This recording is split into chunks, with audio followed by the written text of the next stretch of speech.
North Korea's Golden Triangle earns $10 billion annually. Only succeed if the U.S. comes. Episode 19, Rason Economic and Trade Zone. The Singapore of Northeast Asia connecting the ocean and the continent. Creating the miracle on the Taedong River. North Korea's Workers' Party can do a market economy. North Korea's Rason Special Economic and Trade Zone, known as the Golden Triangle, is projected to generate annual revenue of $10 billion within 15 years following denuclearization and the introduction of a market economy. The Rason Special Economic and Trade Zone is a comprehensive special zone located in the Rajin-Sonbong region, designated as North Korea's first special economic zone in 1991. Bordering directly with Hunchun, China, and Kasan, Russia, and featuring Rajin Port as its core infrastructure, it was designed as a logistics and trade hub. It is situated in the Golden Triangle, which connects China's three northeastern provinces, the Russian Far East, and the Sea of Japan. The Rason Economic and Trade Zone was designated as North Korea's first free economic and trade zone in 1991. Subsequently, it was systematized through the Rason Special Economic Zone Act in 2010 and the Rason Economic and Trade Zone Act in 2011, establishing a structure that legally permits the establishment and operation of foreign enterprises, as well as joint ventures and partnerships. It covers an area of 746 kilometers with a resident population of approximately 200,000. With plans to expand into a city of 800,000 people in the long term. Recently, North Korea and Russia have been conducting working-level discussions to develop the Rajin-Sonbong Special Economic Zone into a logistics hub for Northeast Asia. Furthermore, as the Treaty on the Comprehensive Strategic Partnership between North Korea and Russia, signed in June 2024, entered into force following the exchange of instruments of ratification, working-level contacts in the economic sector are actively taking place. Rajin Port is a strategic hub where China, Russia, and Mongolia are all showing great interest in port lease rights. For China, which is blocked by sea by South Korea, Japan, and Taiwan, it serves as a passage to the East Sea. For Russia, it is another ice-free port other than Vladivostok and a gateway to the Pacific Ocean. Centered around Piers 1, 2, and 3 of Rajin Port, Russia has long-term leased Pier 3 to connect the railway and the port, while China transports logistics from its northeastern region to the East Sea via Pier 1 and others. Operated under a separate Rason Economic and Trade Zone law, it allows for the introduction of market prices and the freedom of foreigners to stay relatively broadly, unlike other regions in North Korea. Currently, Pier 1 at Rajin Port is under a long-term lease by China's Changli Group. In the late 2000s, China secured the right from the North Korean authorities to use the piers at Rajin Port for 30 to 50 years. Utilizing the approximately 100-kilometer distance from Hunchun in Jilin Province to Rajin Port, only coal was transported through Rajin Port in 2010, but the range of transported goods has since expanded to include food, timber, and powdered ore. It functions as a southern transport corridor for grain from the three northeastern provinces, with an estimated cumulative investment of $500 million. Rajin Port Pier 3 is operated by Russia's Rason Contrans. Renovation work on the 54-kilometer railway connecting Kasan in Russia and Rajin City in North Korea was completed, and a ceremony was held in 2011. North Korea and Russia established the joint venture Rason Contrans to implement this project. Currently, Kasan Station houses a bogie exchange facility capable of converting the standard gauge of North Korean trains to broad gauge. Pier 3 serves as the de facto maritime starting point for the Trans-Siberian Railway TSR and is responsible for the transshipment of Russian, Far Eastern coal for export to East Asia. Piers 4, 5, and 6 at Rajin Port remain undeveloped and awaiting completion. While plans for new development exist, no investors have been finalized yet. These piers are key targets for attracting South Korean, Japanese, and global port operators following denuclearization. Currently, the Rason Special Economic Zone is exhibiting distinct limitations. Decades have passed since the Rajin-Sonbong Special Economic Zone was designated, yet the economic lives of local residents have seen little improvement.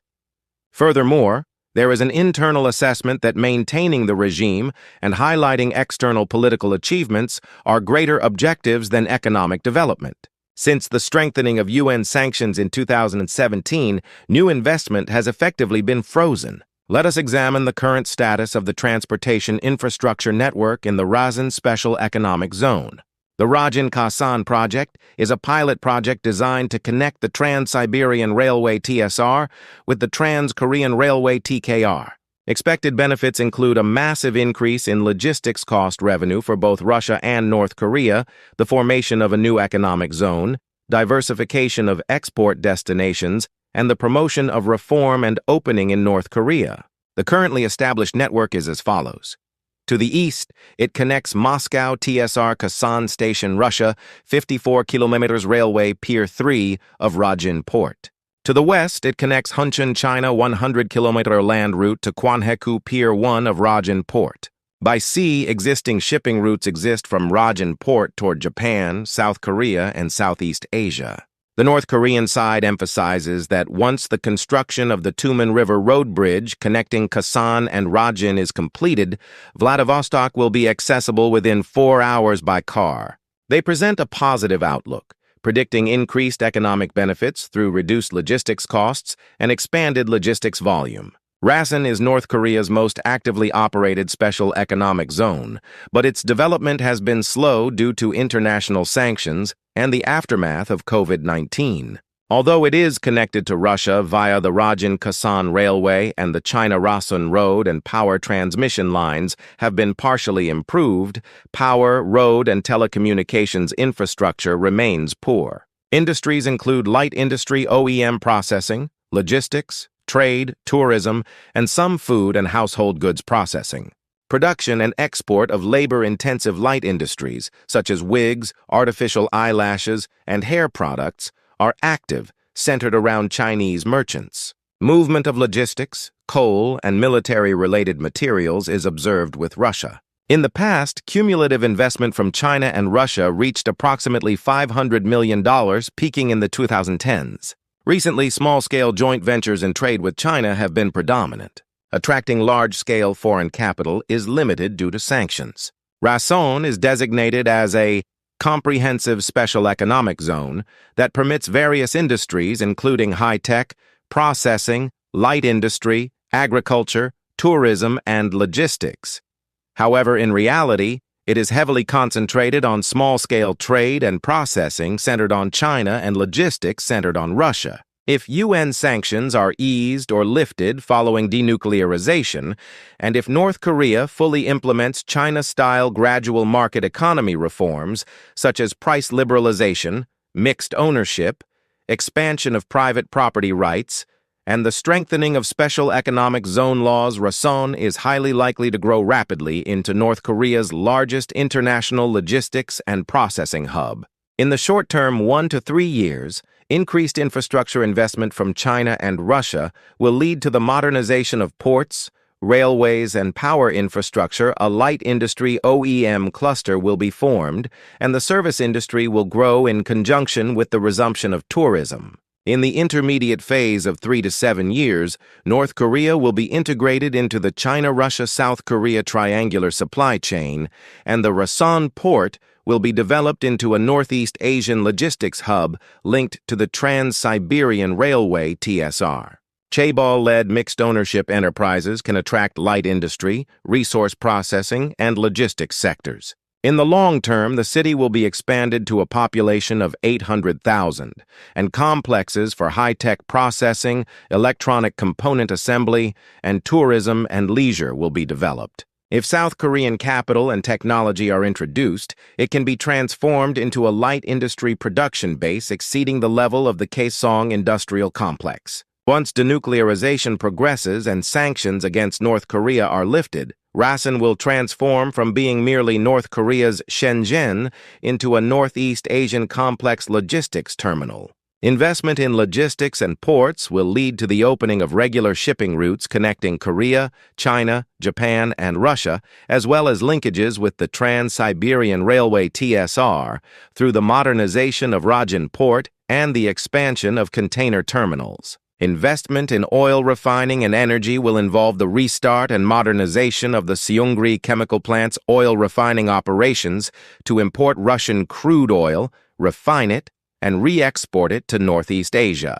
Investment in seafood processing will establish a clean East Sea seafood processing complex, developing into a high-value added processing industry targeting the Japanese and global markets. Investment in tourism and leisure will create an international tourism complex centered on Bipado Island and beaches, featuring a cruise ship terminal and a large-scale integrated resort casino. As denuclearization progresses, the interests of neighboring countries regarding the Rason zone will clash fiercely. China is focusing on the borrowing ports to access the sea strategy. It will seek to secure exclusive usage rights for Rajin Port to reduce logistics costs in Jilin province and will expand its influence through investments in road and electrical infrastructure.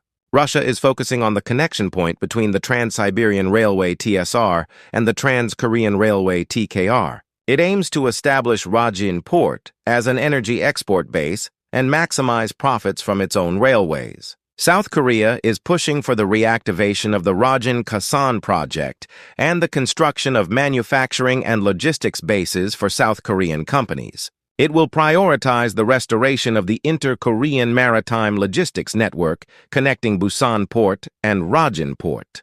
Based on its past experience as a trade hub with North Korea, Japan will attempt to enter the market by securing a technological advantage in the fields of seafood and precision machinery parts processing. Let us examine the competitive landscape among participants for each industrial investment project in the Rason Economic and Trade Zone following denuclearization. The new development project for Piers 4 through 6 at Rajin Port. Current participants: Russia holds vested rights to Pier 3 and China to Pier 1.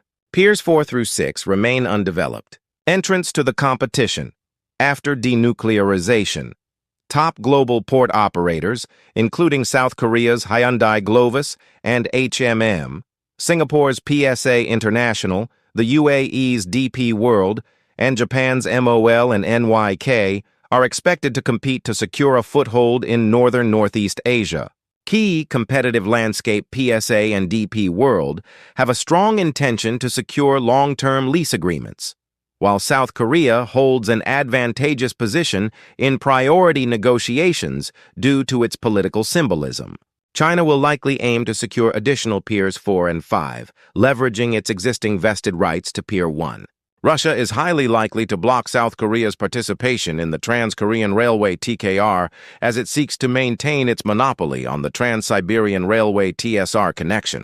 Railway and Logistics, the TSR-TKR connection project. Current participants. The North Korea-Russia joint venture, Rason is currently operating the 54-kilometer section between Kasan and Rajin. Post-denuclearization competitive entrants include South Korea's Korail and Hyundai Rotem, the EU's DB Cargo, China Railway, and Japan's JR Freight. Key competitive landscape. If the TKR Busan-Rajin connection is realized, Russia's logistics monopoly will be broken. The key point of negotiation will be who provides the technology to exchange bogies between standard gauge and Russian broad gauge. South Korea has a very strong incentive to participate due to the economic benefit of shortening the current 23-25 sea travel time from Busan to Europe to 15-18 days. Energy, gas, and electricity supply business. Current participants. Relying solely on North Korea's own coal power generation, the situation is extremely insufficient. Post-denuclearization competitors. These include Russia's Gazprom Kasan Rajin gas pipeline, Korea Gas Corporation KOGAS, and China's CNOOC. Key competitive landscape. Since the Russian natural gas pipeline has already reached Kasan, extending it to Rason is the shortest route. If the gas connection to South Korea and the supply to Rason are packaged together, it creates a structure that benefits all three parties, Russia, North Korea, and South Korea. As a prerequisite for the industrialization of the entire special economic zone is a stable power supply, competition in the energy sector will unfold first. Mineral and rare earth refining and export business. Current participants. Only small-scale mineral exports from North Korea exist, which are virtually suspended due to sanctions. Post-denuclearization competitive entrants. These include South Korea's POSCO Future M, Germany's BASF, the U.S.'s MP Materials, and Japan's Sumitomo and Toyota. Key competitive landscape. The U.S. and the EU have the most urgent demand for establishing a rare earth supply chain independence of China. The key leverage lies in obtaining Section 30D eligibility under the U.S. Inflation Reduction Act, IRA, if this is automatically acquired following the establishment of diplomatic relations between the U.S. and North Korea after denuclearization.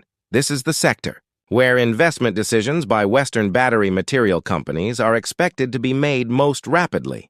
The core of competitiveness lies in the vertically integrated structure of transporting minerals from North Hamgyong Province to Chongjin and Rason for refining and export. Export processing, light industry, and electronic component assembly businesses. Current participants dozens of small-scale contract manufacturing companies of Chinese origin. Competitive entrants after denuclearization. These include existing tenants of the Kaesong Industrial Complex, South Korean SMEs, Taiwanese EMS companies similar to Foxconn, and Japanese electronic component manufacturers. Key competitive landscapes. South Korean SMEs with experience in the Kaesong Industrial Complex are the fastest entrants. Large-scale EMS companies are exploring the feasibility of securing scale, while for Japanese companies, the resolution of historical issues is a prerequisite. Low wages of around $80 to $150 per month and a disciplined workforce are the key incentives. Fisheries processing and export business. Current participants. Only joint venture fishing grounds with China exist. Operations are currently small-scale due to being subject to sanctions. Competitive entrants after denuclearization. These include South Korean companies, Dongwon, CJ, and Dalim Fisheries, Japanese seafood processing companies, and U.S. seafood buyers. Key competitive landscape. The abundant marine resources of the East Sea can be processed into frozen, smoked, and canned goods for immediate export. Korean and Japanese fisheries companies are the fastest entrants, and negotiations on country of origin labeling are a key issue in trade. Tourism and casino integrated resort business. Current participants. Hong Kong's Emperor Group is already operating small-scale foreigner-only casinos. Competitive entrants after denuclearization. These include South Korea's Lotte, Shinsegae, and GKL, Singapore's Genting, and Marina Bay Sands, and Macau's Melco and Sands. Key competitive landscape. Existing experience in operating small-scale casinos facilitates deregulation and expansion. There is significant interest from Macau casino tycoons, while Korean companies are likely to take a cautious approach, judging the risk to be high relative to their individual characteristics. A complex resort structure combining MICE, casinos, and shopping, similar to the Singapore model, is the most effective. Now let us look at the investment incentives North Korea can offer. The legal stability package could include legally guaranteeing land and dock usage rights for 50 years, accepting provisions for international commercial arbitration ICCICSID dispute settlement, and codifying the prohibition of nationalization and confiscation in the law. Regarding tax benefits, it could offer a 10-year complete exemption from corporate tax, followed by a low tax rate of 14%, 0% tariffs on imported raw materials and equipment, and the liberalization of dividends and profit repatriation. The labor package would provide a minimum wage of $80 to $150 per month, half the level of Vietnam, along with a ban on strikes, control over collective action, and a guarantee of immediate deployment of necessary personnel. Exclusive operating rights may include exclusive licenses for specific docks, tourism, and casinos, a 10-year guarantee against competitor entry, and priority in negotiations for extension thereafter. Priority raw material supply contracts provide long-term off-take purchase agreements for minerals in North Hamgyong Province, 10-year fixed-price negotiations, and a package of mining and processing rights. Logistics gateway privileges provide priority transshipment rights connecting to the Trans-Siberian Railway TSR, 24-hour expedited customs clearance, and unlimited inventory storage within bonded zones. Measures to pursue interests that are best for North Korea are also necessary. Principle 1. A structural break from dependence on China and Russia through a multipolar strategy. Principle 2. Securing a vertically integrated revenue structure. Moving beyond simple rent collection, a triple revenue structure must be designed, comprising rent, revenue sharing based on cargo volume, and royalties on export volume. For minerals, secure 40–60% of the profits through joint ventures rather than leasing mining rights. Require port operators to include minimum guarantee MG clauses to secure a guarantee of minimum revenue regardless of economic fluctuations. A revenue model strategy based on operation rights rather than land ownership is also necessary. Instead of selling assets, the public-private partnership PPP model should be adopted. Infrastructure should be built with foreign capital, but national assets must be preserved by granting only operating rights for a specific period, for example, 30 years after which the facilities are donated to the state through BTO Build Transfer Operate or BOT Build Operate Transfer. Principle 3. Mandatory Technology Absorption Clause. All joint venture agreements mandate the employment of North Korean engineers within the range of 10–30% of the total workforce, specify a technology transfer roadmap within 3 to 5 years, and include a requirement to invest 20% of R&D expenditures within North Korea. This references provisions used by China in its joint venture law during the early stages of its reform and opening up in 1978, thereby laying the foundation for long-term technological self-reliance. Principle 4. A strategy of selecting based on environmental sustainability and high value-added industries. Rather than simple smokestack industries, it is advantageous in the long run to enhance regional value by attracting green logistics, and high-end tourism industries that leverage the geographical characteristics of the clean East Sea. Principle 5. Gradual opening and minimizing systemic impact. We adopt a strategy of prioritizing the opening of the East Coast Belt in the order of Rason, Chongjin, Wonsan, Pyongyang.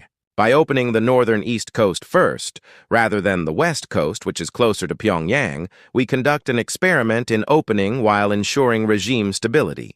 The Special Economic Zones Act will be applied first, with nationwide application set for 5 years later. China's phased expansion model of Shenzhen-Zhuhai-Xiamen serves as a direct reference case. Principle 6.